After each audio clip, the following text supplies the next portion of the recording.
అమ్మా తల్లులారా, మీరు నిజంగా చాలా కృప పొందిన వాళ్ళమ్మా. స్త్రీకి ఇచ్చినంత కృప పురుషుడికి ఇవ్వల. బైబిల్లో రాసి ఉంటుంది, జ్ఞానవంతురాలు తన ఇంటిని కట్టును, మూఢురాలు తన ఇంటిని పెరికివేయును అని రాసి ఉంటుంది. ఓ సంఘం కట్టబడాలన్నా స్త్రీనే, ఓ కుటుంబం కట్టబడాలన్నా స్త్రీనే, ఒక పురుషుడు ఒక మంచి స్థానంలో నిలవబడాలన్నా ఇంగ్లీష్లో ఒక సామెత ఉంది, సరే తెలుగులో చెప్తాను. ప్రతి పురుషుని విజయం వెనుక ఒక స్త్రీ ఉంటుందట. నిజమే.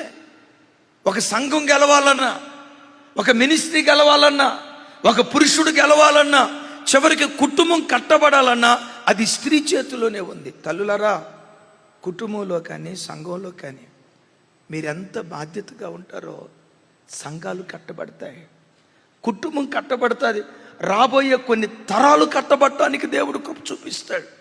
నేను అప్పుడప్పుడు చెప్తా కదా, దేవునికి ఎంత కృప ఉందో స్త్రీకి అంత కృప ఉంది అనండి పెద్దగా. దేవుడు ఎంత కృప కలిగిన వాడో, ఆ తర్వాత అంతటి కృప ఈ భూమి మీద స్త్రీకే దేవుడిచ్చాడు.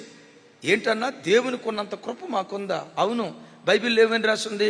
యెహోవా ఇల్లు కట్టించని యెడల కట్టువాని ప్రయాసం వ్యర్థమని లేఖనాల్లో రాయబడి ఉంది. అంటే ఒక ఇల్లు కడితే దేవుడన్నా కట్టాలి, స్త్రీ అన్నా కట్టాలి. అంటే ఒక ఇంటిని కట్టగలిగే శక్తి ఒకటి దేవునికి ఉంది, ఆ తర్వాత మనకు లేదు. బెదరా, మన డ్యూటీకి వెళ్ళటం రావడం సంపాదించడమే కానీ కట్టే కృప దేవుడు వాళ్ళకే ఇచ్చాడు. ఇంకొక మాట చెప్పమంటారా తల్లి, దేవునికి లేని ఇంకొక కృప కూడా మీకుంది. కట్టగలిగే కృప మీ సొంతమే,